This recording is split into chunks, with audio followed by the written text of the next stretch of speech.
कहते हैं मजबूरियाँ इंसान को क्या कुछ करने को मजबूर नहीं कर देती हैं। इन मजबूरियों की वजह से मेरे साथ भी कुछ ऐसा ही हुआ। शादी की पहली ही रात को जब मेरे पति ने अपने पागल भाई के कमरे में मुझे बंद कर दिया, फिर मेरे पति के पागल भाई ने जो मेरे साथ किया। मेरा नाम सोनिया है। मैं दिखने में बहुत खूबसूरत हूँ, पर मेरी एक बदनसीबी है कि मेरे माँ बाप बचपन में ही गुजर गए थे, इसलिए मुझे अपने भैया भाभी के साथ ही रहना पड़ा। भैया तो बहुत अच्छे इंसान थे, पर कुछ दिन के बाद जब भैया की नौकरी विदेश में लग गई तो फिर भैया विदेश के लिए चले गए। भैया भाभी को भी साथ लेकर जाते, पर मेरी वजह से भाभी को यहीं रुकना पड़ा। धीरे धीरे मैं भाभी के ऊपर बोझ बनती जा रही थी, क्योंकि भाभी मेरी वजह से कहीं आ जा नहीं पा रही थी। अगर वो अपने मायके जाती तो उन्हें मुझे भी अपने साथ वहाँ पर लेकर जाना पड़ता था। कुछ दिन के बाद मुझे यह महसूस होने लगा कि भाभी मुझसे अपना पीछा छुड़ाने के लिए मेरी शादी जल्द से जल्द करवाना चाहती हैं। वो अचानक एक लड़के की तस्वीर मेरे पास लेकर आईं और तस्वीर दिखाने के बाद मुझसे पूछने लगीं, सोनिया बताओ, क्या यह लड़का तुम्हें पसंद है? उस लड़के की तस्वीर देखकर अचानक मेरे मुंह से निकल आया, भाभी आप ये क्या बोल रही हैं? आखिर इस लड़के की तस्वीर मुझे क्यों दिखा रही हैं? भाभी ने कहा, इसलिए कि अगर यह लड़का तुम्हें पसंद है तो मैं इस लड़के से तुम्हारी शादी करवा दूंगी। भाभी की इस बात पर मैंने कहा, पर भाभी अभी तो मेरा ग्रेजुएशन भी कंप्लीट नहीं हुआ है, फिर मैं शादी कैसे कर सकती हूँ? तभी भाभी ने कहा कि शादी के बाद भी तो तू पढ़ाई कर सकती है, और इतनी अच्छी शादी बहुत किस्मत वालों को ही मिलती है।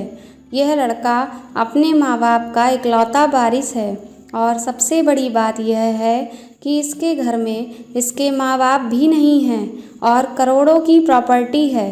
इस लड़के से शादी करके तू इसके घर की रानी बनकर रहेगी, और अगर तू अच्छे से रही तो इसके घर पर तो तेरा ही राज चलेगा।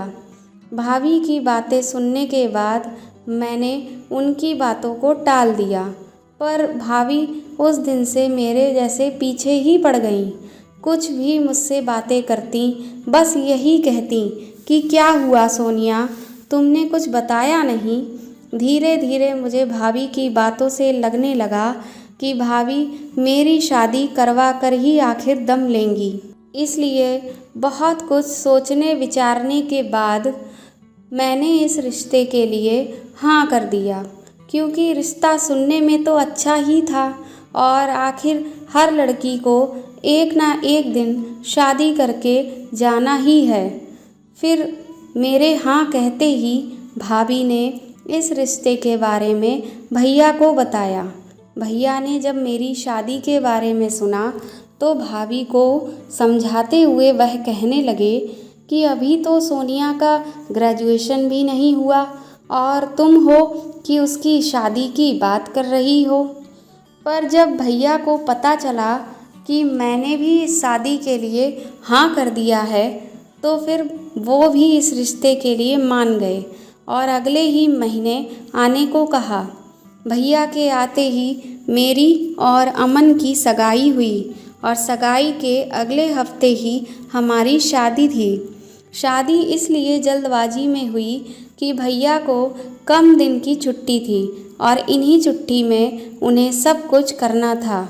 शादी होने के बाद जब मैं दुल्हन बनकर अमन के घर गई तो बहुत खुश थी, और उसके घर में जाते तो मेरी खुशी का ठिकाना ही नहीं था, क्योंकि उसका महलनुमा आलीशान घर और घर में नौकर चाकर, यह सब देखकर तो मैं सोचने लगी कि भाभी ने जो किया मेरी भलाई के लिए किया, क्योंकि इतने बड़े घर में शादी होना किस्मत की ही बात होती है। शादी की रात मैं दुल्हन की सेज पर बैठी हुई अपने पति अमन का बेसब्री से इंतज़ार कर रही थी कि अचानक दरवाजे पर दस्तक हुई। दरवाजे पर दस्तक की आहट सुनकर मेरा तन बदन खुशी के मारे खिल उठा। अमन कमरे में आया और मेरी ज़िंदगी को खुशियों से भर दिया। पर यह खुशी शायद कुछ ही पलों की मेहमान थी। मेरे साथ सब कुछ करने के बाद अमन के तेवर ही बदल गए।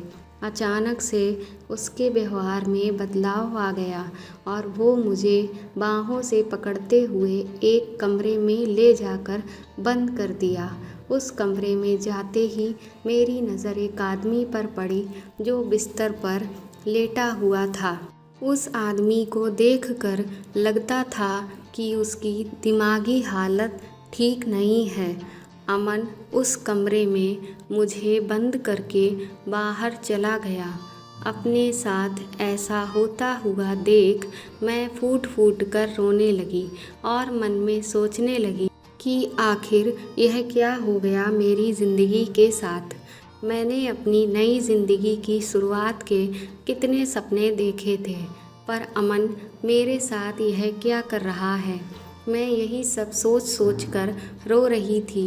तभी बिस्तर पर लेटा हुआ वो आदमी मेरे पास आया और मुझे ज़मीन से उठाते हुए बोला, रो मत, यह जो कुछ भी तुम्हारे साथ हो रहा है यह आज से 2 साल पहले से कई लड़कियों के साथ होता आ रहा है। अमन को नई नई लड़कियों के साथ खेलने की आदत है। उसने ऐसे ही कई लड़कियों के साथ शादी करके रात बिताने के बाद मेरे कमरे में छोड़ जाता है और अगली सुबह उन लड़कियों के ऊपर मेरे साथ गलत इल्ज़ाम लगाकर उन्हें छोड़ देता है।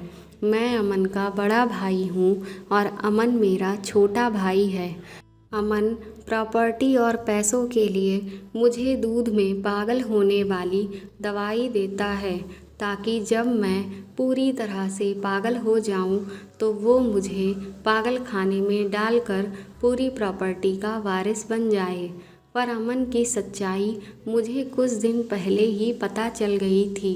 अमन की सच्चाई जानने के बाद अब मैं अमन का दिया हुआ दूध नहीं पीता हूँ। शुरुआती में अमन का दिया हुआ दूध पीने के बाद मेरी दिमागी हालत धीरे धीरे ख़राब हो रही थी और उस दवाई की वजह से मैं शारीरिक रूप से भी कमज़ोर होता जा रहा था। पर उसकी हकीकत जानने के बाद जब मैंने उसका दिया हुआ दूध नहीं पी रहा तो धीरे धीरे अब मेरी हालत में सुधार हो रहा है।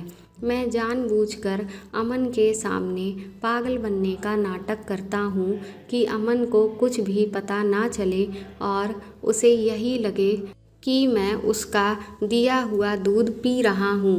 पर मैं पागल नहीं हूँ। हाँ, अगर मैं अमन का दिया हुआ दूध पीता तो शायद अभी तक पूरी तरह से पागल हो जाता। पर अमन को लगता है कि धीरे धीरे मैं पागल होता जा रहा हूँ।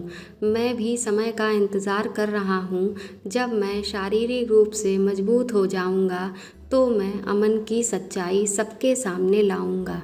आज तक जितनी सारी लड़कियां अमन की दुल्हन बनकर आईं, मैंने उन सभी लड़कियों से कुछ नहीं कहा क्योंकि उस वक्त मेरी दिमागी हालत बहुत ज़्यादा ख़राब थी और मुझे कुछ समझ में नहीं आता था कि अमन क्या कर रहा है।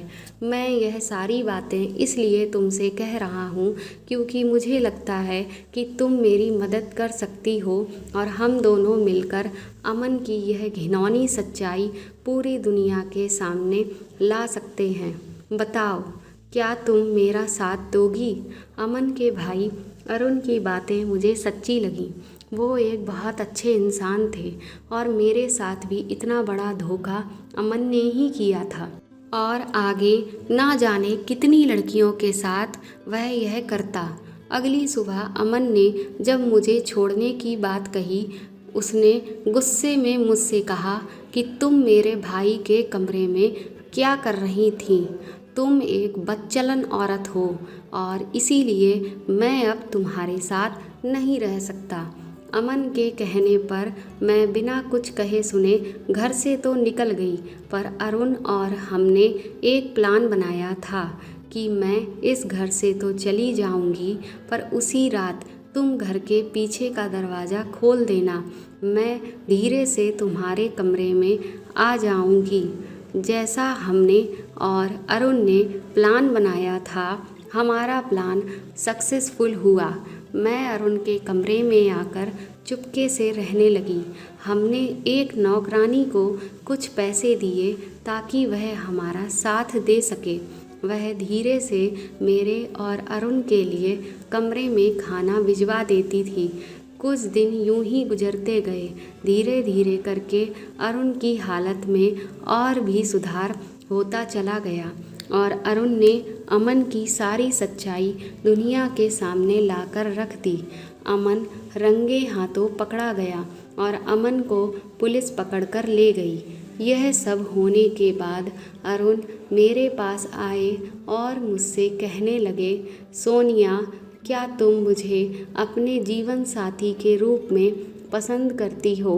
अरुण बहुत अच्छे इंसान थे, इसलिए हमने भी बिना सोचे समझे उनका हाथ थाम लिया और कुछ दिनों के बाद हम दोनों की शादी हो गई। मेरी और अरुण की शादी होने के बाद मैंने फ़ोन पर यह सारी बातें भैया और भाभी को बताईं, क्योंकि मेरी शादी के बाद भाभी भी भैया के साथ विदेश चली गई थीं। भैया मेरी आप बीती सुनकर फूट फूट कर रोने लगे और कहा, सोनिया, तू कब से इतनी बड़ी हो गई? तेरे ऊपर इतना सब कुछ पड़ा, पर तूने एक बार भी अपने भाई को नहीं बताया, अकेले ही सब कुछ सहती रही। यह सब सुनने के बाद भैया छुट्टी लेकर वापस इंडिया आ गए और मुझे और अरुण को ढेर सारा प्यार और आशीर्वाद दिया। दोस्तों, आपको यह कहानी कैसी लगी प्लीज़ कमेंट करके ज़रूर बताएं और प्लीज़ अगर आप मेरे चैनल पर नए हैं तो इसे सब्सक्राइब करें, ज़्यादा से ज़्यादा इस वीडियो को शेयर करें और लाइक करें। Thank you.